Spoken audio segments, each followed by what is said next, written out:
하나님 말씀을 나누도록 하겠습니다. 오늘은 복음 하나님의 나라라는 제목을 가지고 우리 은혜의 말씀을 함께 하고자 합니다. 우리는 뉴스와 인터넷을 통해서 세상 곳곳에서 일어나는 다양한 소식을 들으며 살아가게 됩니다. 어떠한 경우에는 세상에 이런 일도 있나 싶을 정도로 우리가 별 희한한 소식도 듣게 되는 경우도 많이 있고요.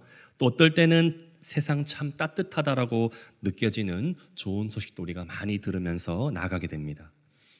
하지만 우리는 그 무엇보다도 마음 한켠에 있어서는 삶의 기쁨과 만족을 주는 행복한 소식이 들려졌으면 하는 바람들을 다들 갖고 계실 텐데요.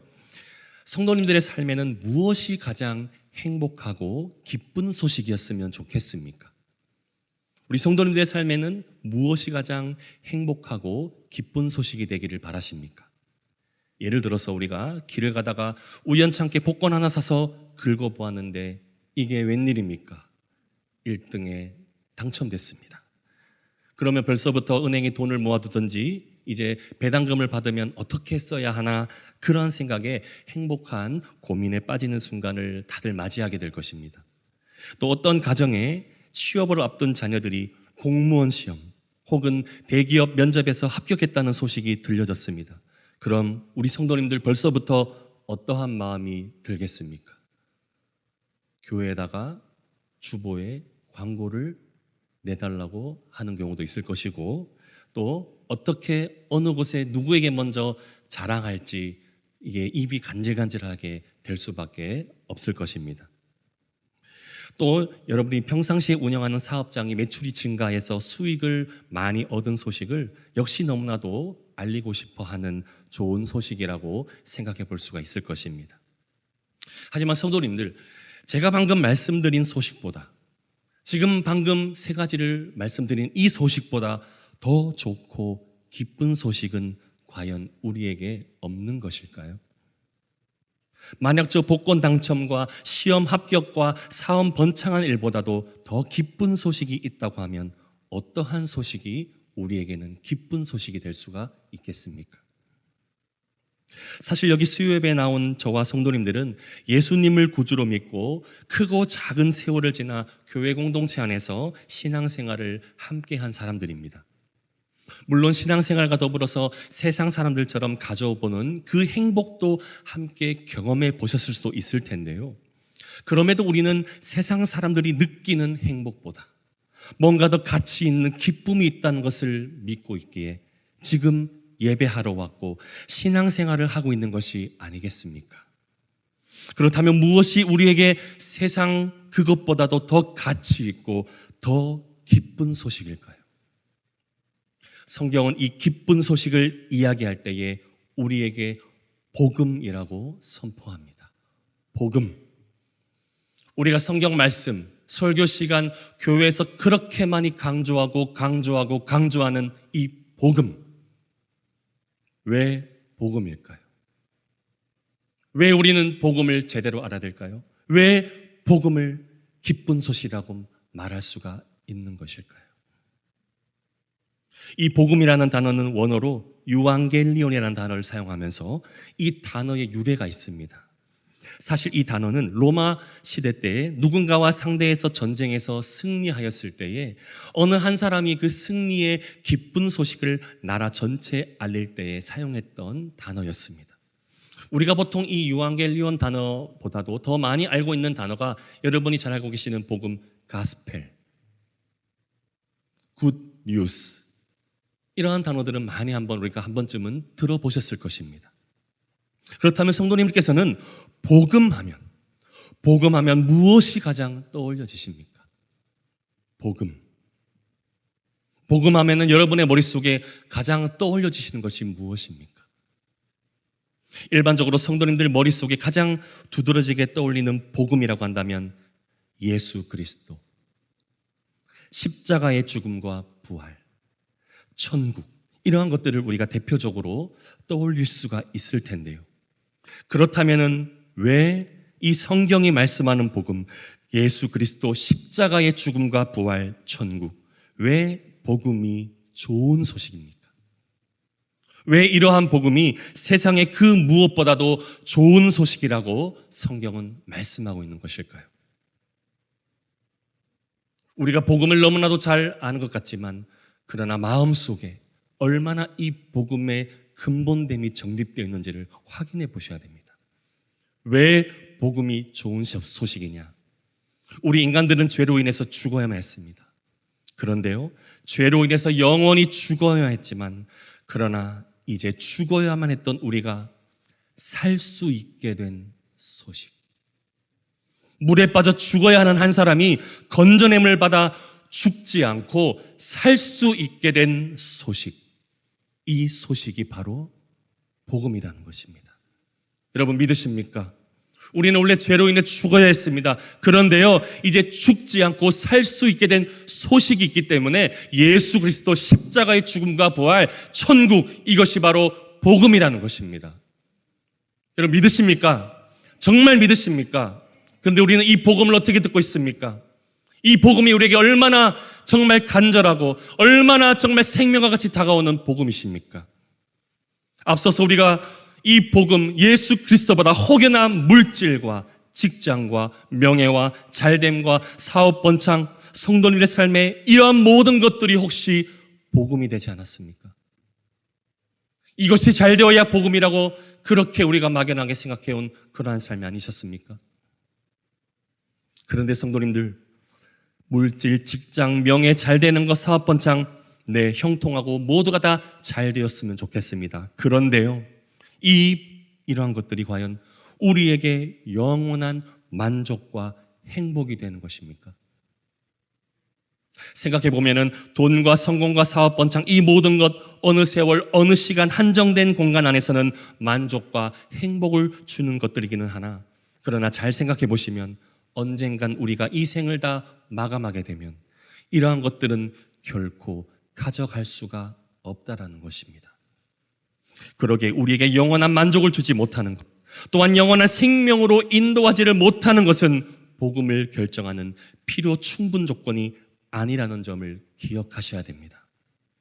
그렇다면 무엇이 영원한 것이며 영원한 만족이 된다는 것입니까? 성경은 요한복음 4장 14절 말씀을 통해서 우리에게 이렇게 증거하고 있습니다. 요한복음 4장 14절을 이렇게 한번 읽어볼 수가 있습니다. 내가 주는 물을 마시는 자는 영원히 목마르지 아니하리니 내가 주는 물은 그 속에서 영생하도록 솟아나는 샘물이 되리라. 샘물이 되리라. 성경은 무엇을 보고 영원하다고 말씀합니까? 바로 예수 그리스도께서 주시는 영생의 복음이 우리를 영원한 만족과 기쁨을 준다라고 분명히 증거하고 있습니다. 그렇다면요, 예수님만 공급해 주실 수 있는 이 영생의 복음, 이 예수님만 공급해 주실 수 있는 영생의 복음, 예수님께서 말씀하시고자 하는 복음은 궁극적으로 무엇이라는 것입니까? 우리 다시 한번 본문 오늘 읽었던 15절 말씀을 다시 한번 같이 읽어보겠습니다. 15절 말씀입니다. 시작.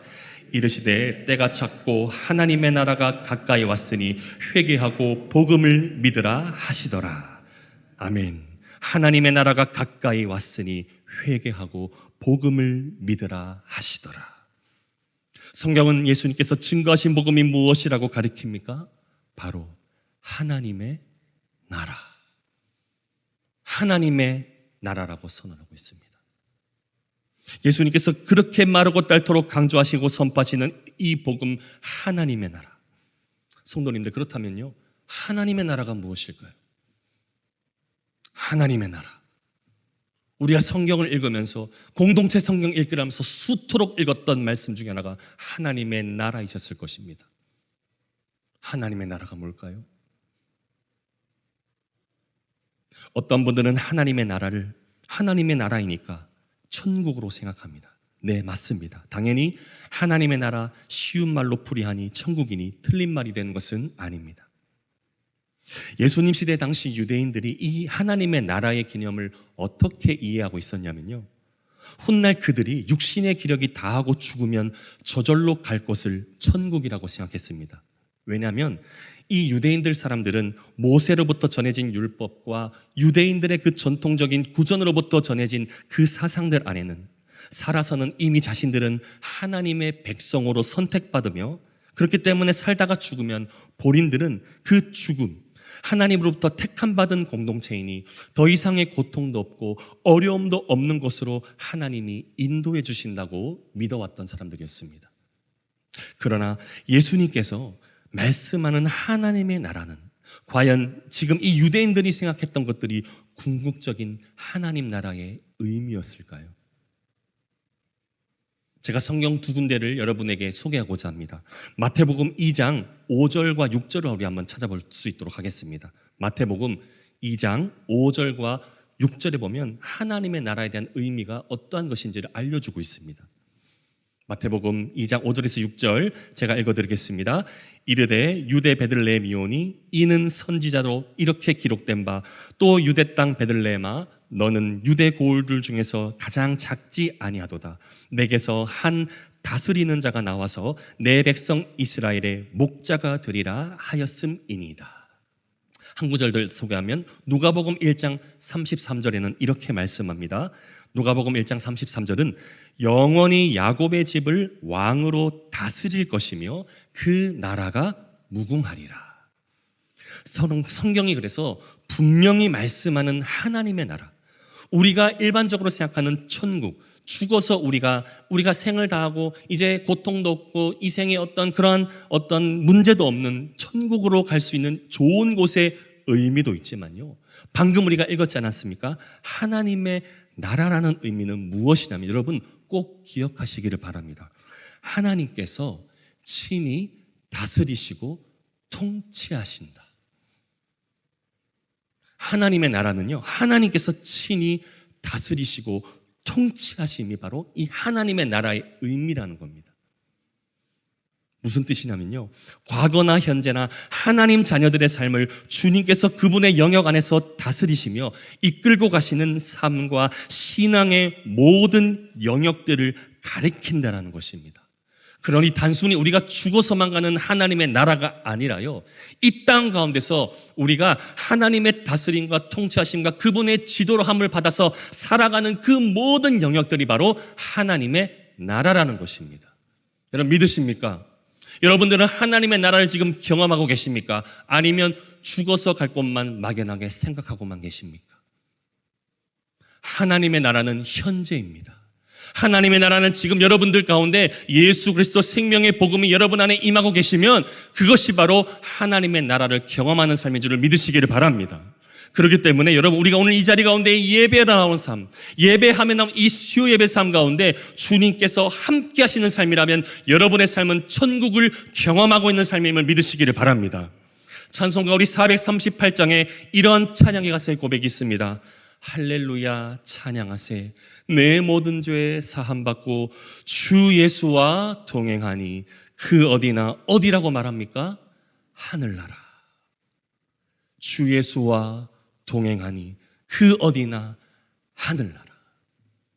여러분의 삶에 예수님이 함께하고 계신다면 여러분은 지금 천국을 경험하는 삶이시며 하나님과 함께 동행하는 삶이어야 그것이 바로 천국인 줄을 믿으시기를 바랍니다. 그러니 천국은요, 사람이 죽어서만 갈 곳이라고 생각해 보아야 될 것이 아니라 하나님이 다스리시고 통치하시는 모든 개념을 천국으로 말씀하신다는 것입니다. 따라서 우리 성도님들의 삶에 어느 곳에 있든지 늘 하나님이 함께 하시는 신앙으로 이 땅에서의 천국을 온전히 이루실 수 가실 수 있는 성도님들의 삶이 되시기를 주님의 이름으로 축복합니다. 그렇다면 오늘날 우리 믿음의 사람들에게 복음을 제대로 알고 그 무엇보다 예수님께서 말씀하셨던 이 하나님의 나라, 우리의 모습이 죽어야 했던 삶에서 살 수 있다라고 말하는 이 복된 소식이며 하나님의 나라는 하나님께서 다스리시고 통치하신다고 했는데 성경이 궁극적으로 말씀하는 하나님께서 우리 믿는 자들을 다스리시고 통치하시는 하나님 나라의 삶, 이 하나님의 나라의 삶, 과연 그 하나님 나라의 삶을 성경은 구체적으로 어떠한 삶으로 이끌고 있는지 성도님들과 두 가지를 가지고 한번 정리할 수 있기를 간절히 소망합니다. 그래서 첫 번째로 하나님 나라의 삶이 되시면 아까 제가 말씀드렸지 않습니까? 하나님 나라는 하나님께서 친히 다스리시고 통치하시는 삶이라고 말씀드렸습니다. 그렇다면 하나님께서 우리를 다스려 가시고 통치하시는 삶은 결국 어떠한 삶으로 나가게 되냐? 먼저는 누가복음 9장 23절과 24절 말씀을 같이 한번 읽어보도록 하겠습니다. 누가복음 9장 23절과 24절 말씀입니다. 읽어보겠습니다. 또 무리에게 이르시되 아무든지 나를 따라오려거든 자기를 부인하고 날마다 제 십자가를 지고 나를 따를 것이니라. 누구든지 제 목숨을 구원하고자 하면 잃을 것이요 누구든지 나를 위하여 제 목숨을 잃으면 구원하리라. 아멘. 그래서 첫째로 하나님께서 나를 지배하시고 통치하시는 삶으로 나아가면요, 우리의 삶은 나의 뜻을 최고의 목적으로 두는 삶이 아니라 철저히 하나님의 뜻을 최고의 목적으로 두는 바로 자기를 부인하는 삶을 살아가야 된다는 것입니다. 하나님이 우리를 강권적으로 이끄시면 우리 뜻대로 사는 것이 아니라 하나님의 뜻대로 살아야 된다는 것입니다. 그것이 바로요, 자기 부인의 삶이라는 거예요. 성도님들, 그렇다면 자기를 부인한다는 삶은 무엇일까요? 나를 부인한다. 나의 가치관과 나의 사상과 지식과 경험, 주관을 철저하게 버리고 주님을 가장 철저하게 우선을 두고 살아간다는 뜻입니다. 하지만요, 요즘 세상 어떠한 세상입니까? 오늘날 세상 어떠한 세상입니까? 대부분은 하나님 나라의 삶인 것 같습니까?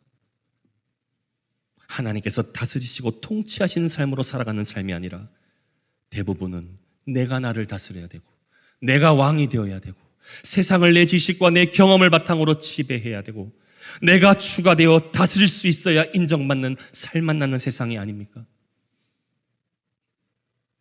우리가 왕이 되는 것은 아니었습니까? 진정 하나님이 왕이십니까?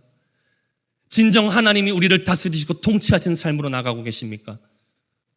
오늘날 세상을 보시면 어떻습니까? 나라를 보면 어떻습니까? 교회를 보면 어떻습니까? 과연 하나님이 통치하시는 삶인 것처럼 느껴지십니까?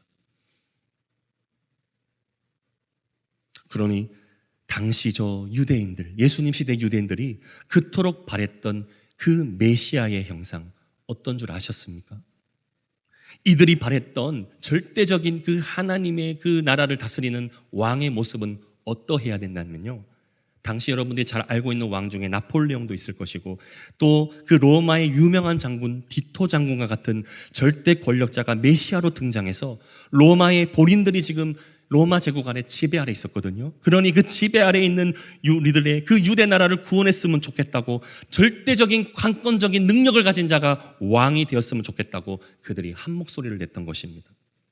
성도님들, 그런데요, 예수님께서 말씀하시는 하나님 나라의 원리는 절대 권력이 지배하여 힘의 논리가 나라를 다스려가는 그런 나라가 아닌 것입니다. 그러니 오늘날 권력과 정치와 경제적으로 나라를 지배하고 다스리고자만 하니 나라의 상황은 어떻습니까? 혼란은 혼란대로, 상처는 상처대로 발전하는 것처럼, 그렇게 나타나는 것처럼 어지러움만 더한 그러한 세상 가운데 우리가 살아가고 있는 것입니다.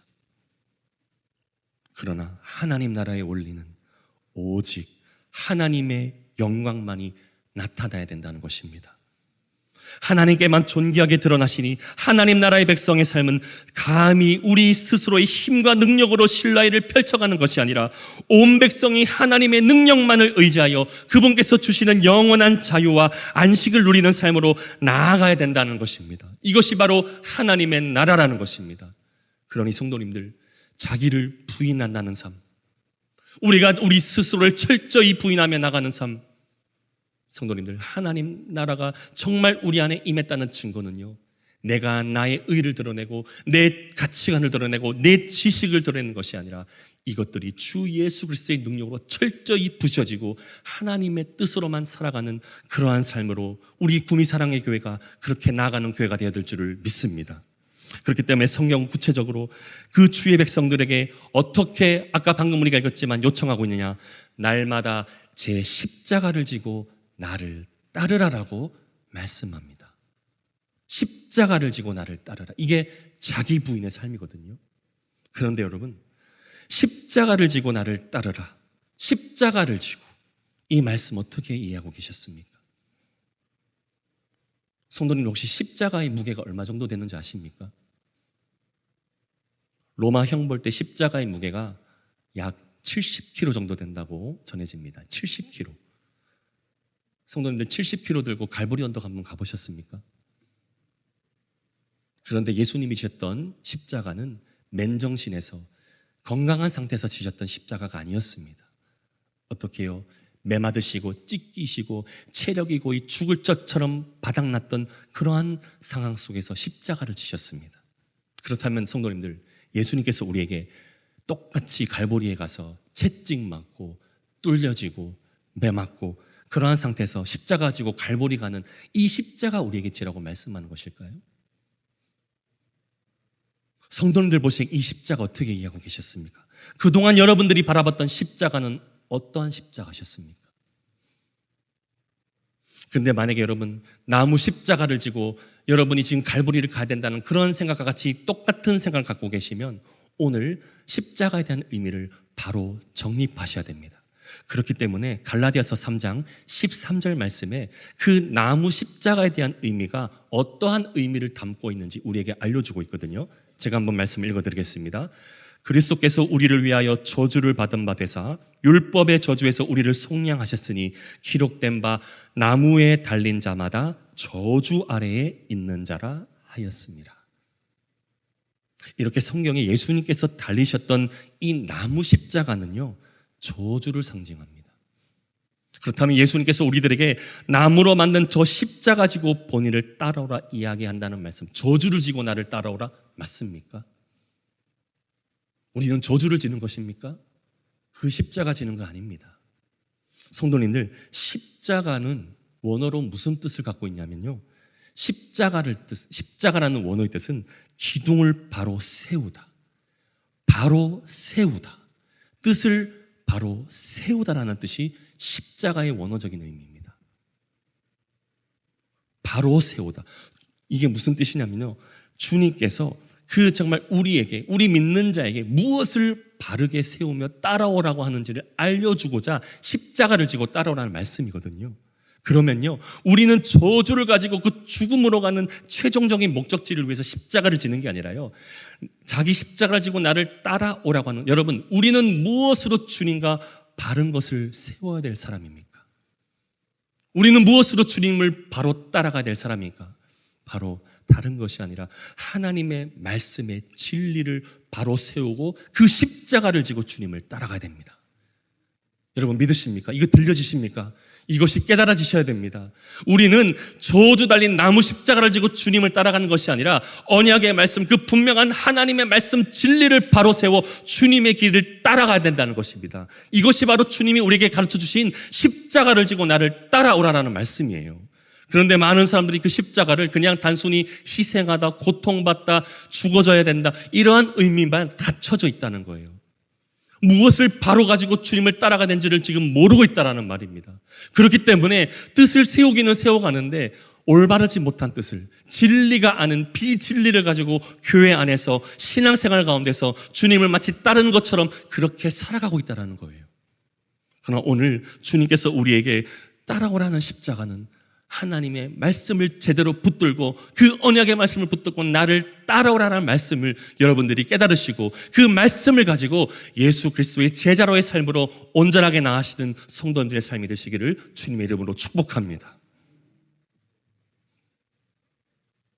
그렇기 때문에 사도 바울은요, 그렇기 때문에 자기 부인의 삶, 왜요? 철저하게 자기 부인의 삶을 가지고 그가 이렇게 간증하는 말씀이 하나 나오는데요, 고린도전서 15장 31절 가시면 사도 바울이 이런 고백을 합니다.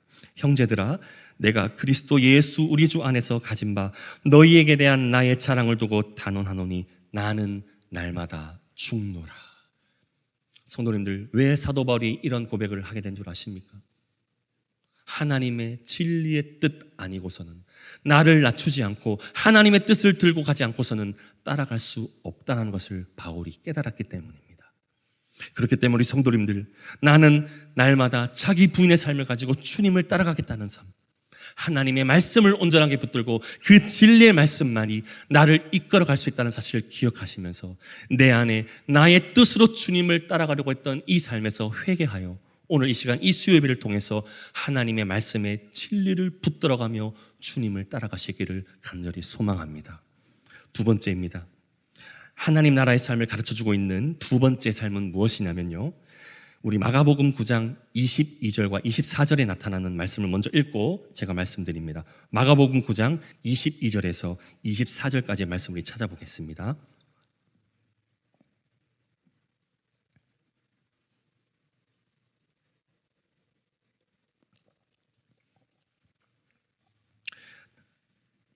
다 같이 말씀 한번 읽어보겠습니다.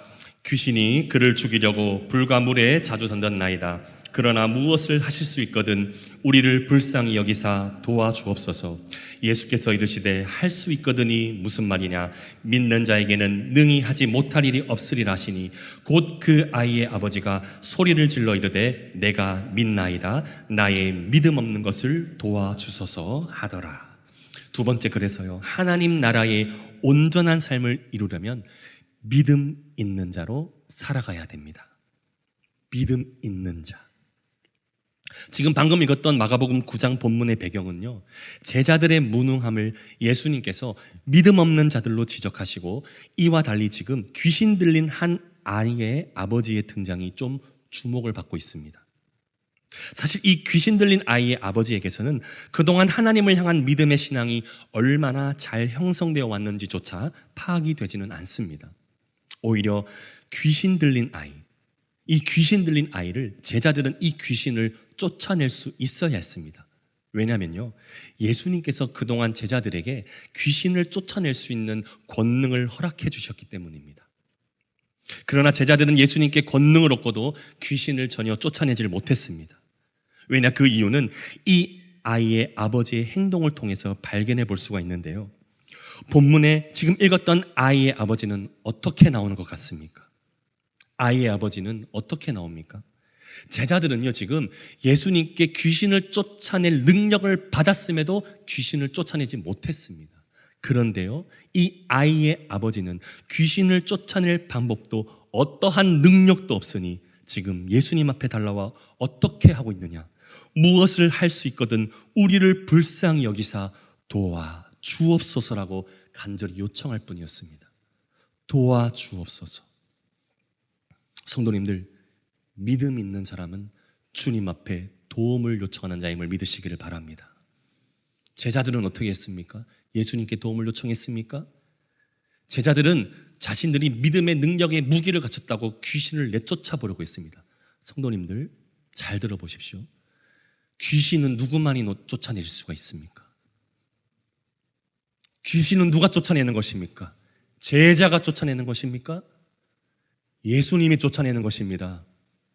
예수님이 쫓아낼 수 있다라고 인정하는 삶이 이게 믿음이라는 거예요. 그런데요, 한 아이의 지금 아버지, 오늘 이 마가복음 9장에 한 번만 나오는 이 아버지 어떻게 나옵니까? 제자들은 예수님 주변을 쫄쫄쫄 쫓아다니면서 얼마나 많이 주님에 대한 것들을 가르치고 배움을 받았습니까? 그런데요, 주님께 도움을 요청하지 않습니다. 내가 할 수 있다고 생각하니, 귀신 쫓아낼 능력을 가지고 있다고 생각하니 할 수 있다라고 생각했을 것입니다. 그런데요, 귀신이 쫓아내지 못했습니다. 그러나 아이의 아버지 행동 어땠습니까? 할 수 없거니 나를 불쌍히 여기사 도와주옵소서. 성도님들, 하나님 나라가 안에 있는 사람은, 하나님께서 나를 통치하시고 다스리는 삶 가운데 사는 사람의 모습은 이 아이의 아버지처럼 살아가는 삶임을 믿으시기를 바랍니다. 요청하는 거예요. 믿음은 주님 앞에 요청하는 거예요. 주님 앞에 도와달라고 간청하는 거예요. 하나님만이 할 수 있으니, 예수님만이 할 수 있사오니 나는 할 수 없습니다. 그러나 주님만은 하실 수가 있습니다. 이것이 바로 하나님 나라의 삶이라는 거예요. 그런데 오늘날 많은 사람들의 삶 어떻습니까? 내가 할 수 있다라고 생각하지 않습니까? 걱정과 근심과 문제가 찾아오면 내가 스스로 해결해 보려고 하지 않습니까? 내 스스로 내가 할 수 있는 그 지식과 경험을 가지고 하려고 하지 않습니까? 그러나 오늘 말씀 우리에게 가르쳐 주는 거예요. 하나님 나라의 삶은 내가 할 수 있는 것이 아니라 주님이 할 수 있는 것을 우리에게 가르쳐 준다는 거예요. 이것이 바로 믿음이에요. 성도님들, 이 믿음 가지시기를 원하십니까? 이렇게 하나님 나라의 삶을 살아가기를 원하십니까? 그렇다면 하나님께 도움을 요청하시고 주님의 능력을 의지하며 살아가시는 우리 구미사랑의 교회 모든 성도들의 삶이 되시기를 주님의 이름으로 축복합니다.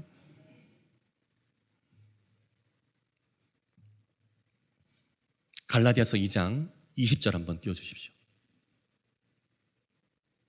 갈라디아서 2장 20절 말씀, 사도 바울이 이 믿음을 어떻게 간증합니까? 우리 한번 다 같이 이 말씀 읽어보겠습니다.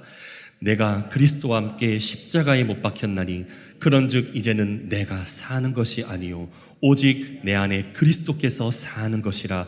이제 내가 육체 가운데 사는 것은 나를 사랑하사 나를 위하여 자기 자신을 버리신 하나님의 아들을 믿는 믿음 안에서 사는 것이라. 아멘이십니까? 귀신은 우리가 쫓아내는 것이 아닙니다. 문제는 우리가 쫓아낼 수 있는 것이 아닙니다. 오직 주 예수 그리스도의 능력만이 쫓아낼 수 있고 해결할 수 있는 분을 믿으시기를 바랍니다. 그렇다면요, 오늘 우리가 복음을 들었지 않습니까? 복음, 막연한 복음으로 살아가시겠습니까? 복음의 능력, 복음을 제대로 알아야 된다, 진리를 제대로 깨달아야 된다. 여러분, 이제 어떻게 정립하고 살아가시겠습니까? 오늘 두 가지를 말씀드렸습니다. 내 안에 하나님이 나를 다스리시고 통치하시면 내 뜻으로 살아가지 않습니다. 오직 하나님의 뜻으로 살아내는 삶으로 나아가는 증거들이 나타납니다. 두 번째, 믿음 없는 자의 삶이 아니라 믿음 있는 자의 삶으로 하나님께 간청하고 요청하고 내가 할 수 없사오니 주님 하게 도와주시옵소서라는 삶으로 살아가는 삶임을 믿으시기를 바랍니다. 말씀을 정리하겠습니다. 복음은 살 수 있는 소식을 듣는 것이기에 기쁜 소식입니다. 이 기쁜 소식이 무엇입니까? 바로 예수 그리스도께서 말씀하시는 하나님의 나라, 복음의 말씀, 진리의 말씀입니다. 나를 철저히 부인한다는 것은 어렵습니다. 그러나 내 안에 생명의 말씀, 진리의 말씀에 확실히 지배받으면 우리는 주님께서 가신 그 길을 그 말씀에 의지하여 따라갈 수 있는 참된 제자의 삶을 살아낼 수 있는 줄을 믿습니다. 더불어 참된 믿음, 하나님 없이는 절대로 살 수 없음을 인정하는 삶, 그 주님께 도움을 간청하여 주님께 있는 능력을 의지하는 믿음의 삶이어야 우리는 이 땅의 어려움과 문제들을 넉넉히 이겨나고 하나님의 나라의 삶을 온전히 이룰 수 있게 되는 줄을 믿습니다. 성도님들 또한 기뻐하십시오. 성도님들, 우리가 이 땅 이 생의 생을 다하면 어디에 간다고 말합니까? 천국에 갑니다. 그런데요, 우리는 살아있을 때 천국의 삶을 이루어야 된다고 말씀드렸습니다. 성도님들, 천국에 가면 하나님이 계시면 예배가 있을까요? 없을까요? 천국에 가면 하나님이 계시는데 예배가 있을까요? 없을까요? 모르시겠습니까? 하나님이 계시면 찬양해야 됩니까? 안 해야 됩니까? 그럼 찬양하면 예배가 있습니까? 없습니까? 네, 찬양도 예배입니다. 성도님들, 지금 예배하고 계시죠? 천국 가시죠? 안 가십니까? 성도님들, 왜 기뻐야 되냐면요, 지금 우리가 예배하고 찬양하고 기도하고 지금 기쁨으로 나가는 이 모습 그대로 천국 가셔서 하면 되는 것입니다. 그렇기 때문에 기쁨입니다. 세상 사람들은 이 기쁨을 누리지를 못합니다. 천국 가서 뭐 해야 될지를 모릅니다. 그러나 우리 믿음의 사람들은 압니다. 천국에서 하나님의 앞에서 우리는 지금 이 시간에 하는 이 모습 그대로 주님 앞에 가서 그대로 찬양하고 예배하는 기쁨을 영원히 누리실 수 있기에 기쁨이 되는 줄을 믿습니다.